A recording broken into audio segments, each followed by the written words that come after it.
I really like the introduction to this album. I like how it comes in and it's totally different from the intro to her previous album, A Song 4.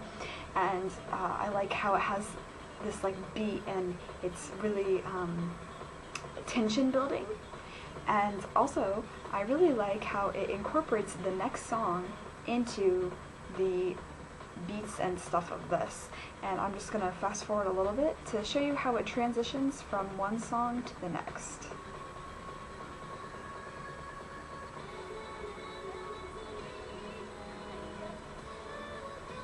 This is Fly High. I really love this song. And I can totally do this rap. Are you ready?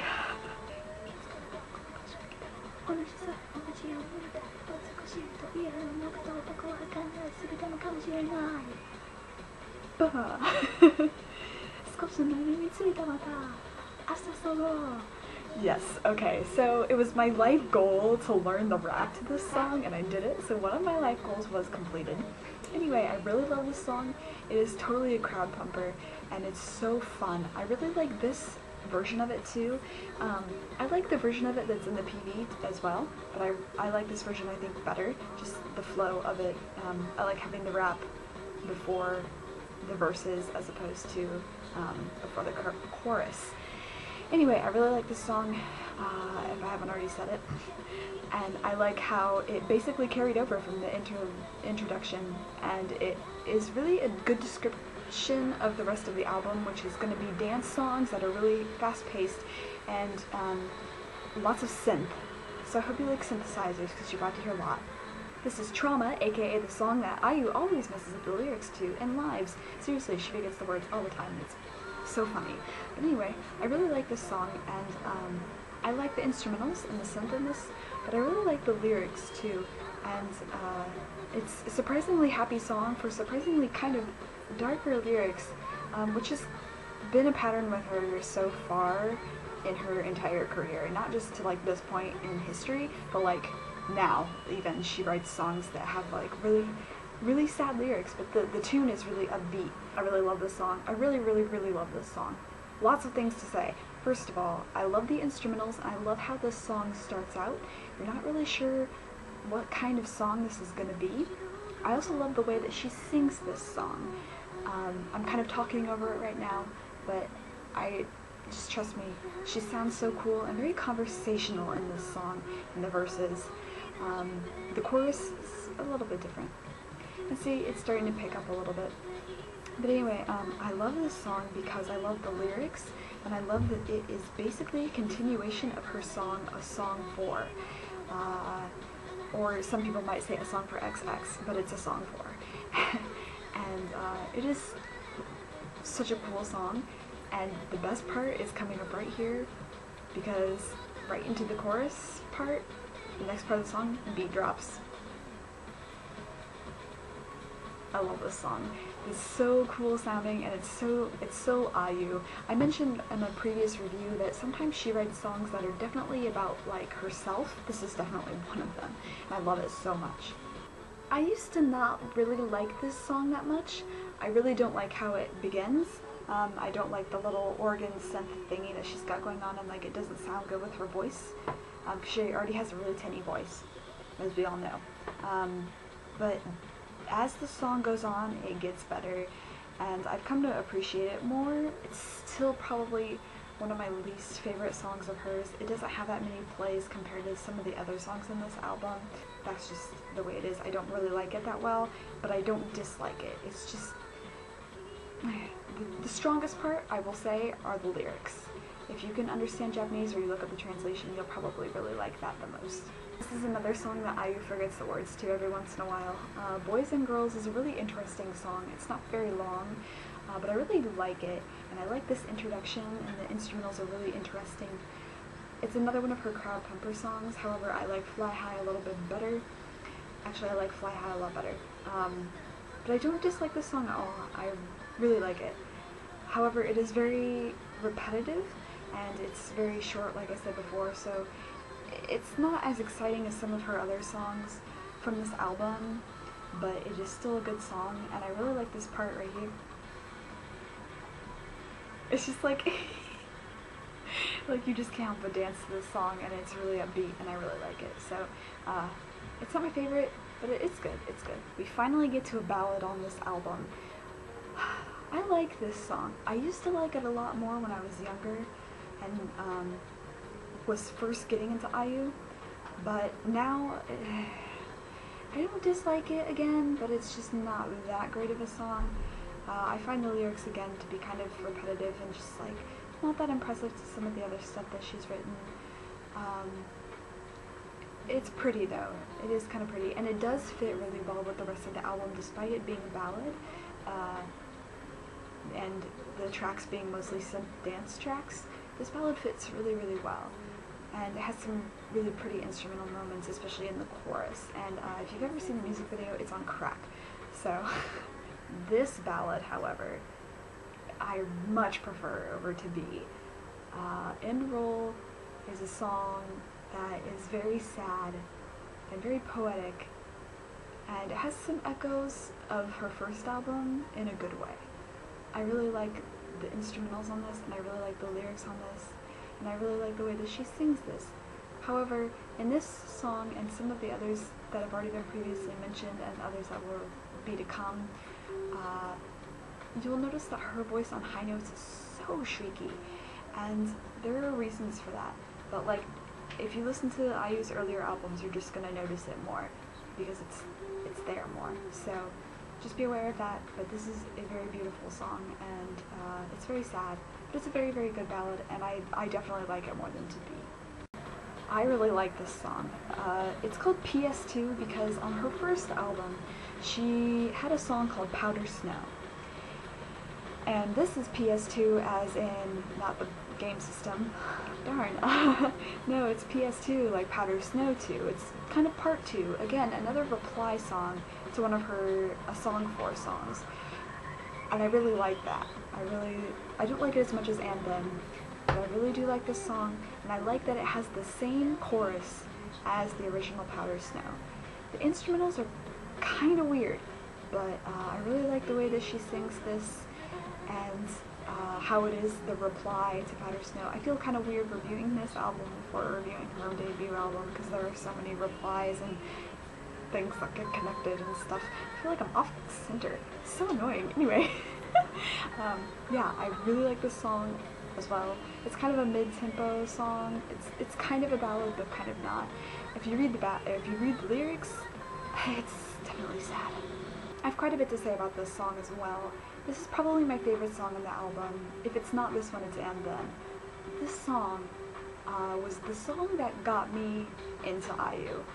The first song I ever heard by her was Bluebird. I didn't like Bluebird. I still don't really like it that well. And I heard Dearest as well. I like Dearest, but And then I heard this song after hearing a short clip of Talking to Myself, which had just been announced to release, and I was like, oh, she's releasing a single on my birthday, and she was, and I listened to that, and then I found this song. This song is awesome. The music video is really creepy. She has the creepiest blank stare I've ever seen in my life. But anyway, this is the song that we're talking about right now. The intro on this album is extremely long to this song. The song itself is like over 7 minutes. It's so cool, and you can just tell it's one of those songs that will just go with anything live. And I just like the intro that's about to come in. I'm kind of talking to get to the intro. It's so cool, and it just really, it's definitely the core of this album. Be quiet.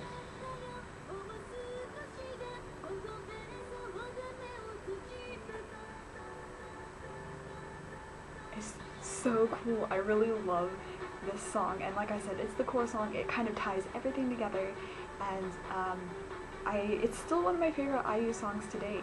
So I hope I go and see her live sometime and she performs this again, because I love this song. I really like this song a lot too. Her voice does some really weird things in the chorus. She's like squeaking the tops of the notes, and it sounds really cool actually. Like sometimes when she does things like that, I'm like, but no, it really sounds good in this song. However, I don't know what it is about the way that she sings this song, like the actual lyrics. It's really hard to understand what she's saying.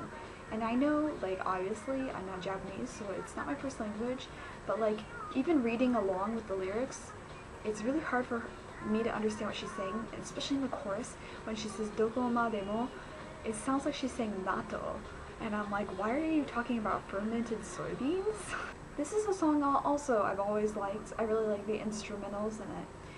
However, I never really liked it that much until I started to understand Japanese and was able to A, listen to it and kind of figure out what she was saying, and then B, I looked up the translation to help me with the words I didn't know and couldn't look up in a dictionary at the time. I really, really like this song. I really like how it tells a story. Some of her lyrics are just poetic. Some of them tell stories. This is one of them that tells, like, a sequential story, and, like, you can see the scenery playing out in your head if you can understand it. And even the lyrics, or not even lyrics, even the instrumentals kind of go along with the story, and it's really impressive. I also like when she performs this live, because she dances with Shuya, and it's just so cool. This song is actually, even though it's a really upbeat one, it's another one of those ones that has sad lyrics, and it kind of makes me sad when I listen to it, but I really like it. This is a song that, it doesn't tell a story in the lyrics, but I feel like the instrumentals really tell a story, and I see pictures very vividly in my head when I listen to this song. Not because I'm crazy, but because the lyrics, or not the lyrics, again, the instrumentals really tend to kind of tell a story and have a narration to them. Also, I really like how the ending is a sudden cutoff. It's very fitting for this song. Even though the song isn't about death, it is a very negative song, and the ending, I think, is really, really appropriate. This is the first instance ever of Ayumi Hamasaki having an interlude on any of her albums. There's nothing really special to say about it. She's had so many albums now with really, really cool interludes that this one is just, it fits, and it was a good spot to put the interlude because the songs that follow really are a little bit disjointed from the rest of the feeling of the album. So the placement was good, but there's really nothing special to say about this, so I'm going to go ahead and continue on to the next track, which is Love Refrain.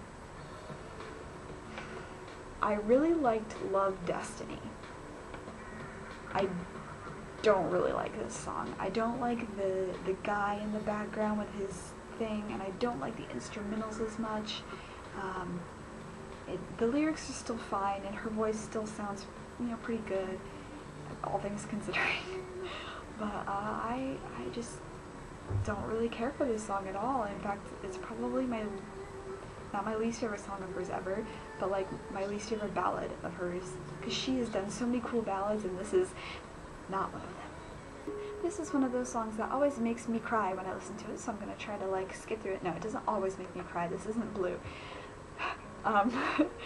No, but this song does sometimes make me teary-eyed, and it is for a good reason, because this song is a beautiful ballad, and the lyrics are really heartfelt. In fact, on her birthday recently, IU tweeted the lyrics. Anyway, I think this is a beautiful, beautiful song, and even though her vocals aren't the best on it, it's still just so moving, and whenever she performs it live, she cries, and I never used to understand, because I couldn't understand the lyrics, but now that I can, I kind of cried too.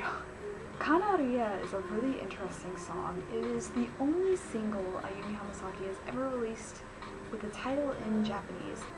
This version of the song I'm not that crazy about, but the song itself I love, and her voice in it is really tinny and kind of awful, but the lyrics are so cool, and like the vibe that you get from it, even though her voice is bad, is very powerful, and you get the feeling that she's talking about something pretty deep. Even though I like can understand it, and like even when I look at the translation, I'm not sure I totally understand what she's talking about, but it's a really cool song, and she's never performed it live, fun fact. She probably won't ever because of how high the song goes, and I don't think she can go that high anymore in her chest voice. For shame.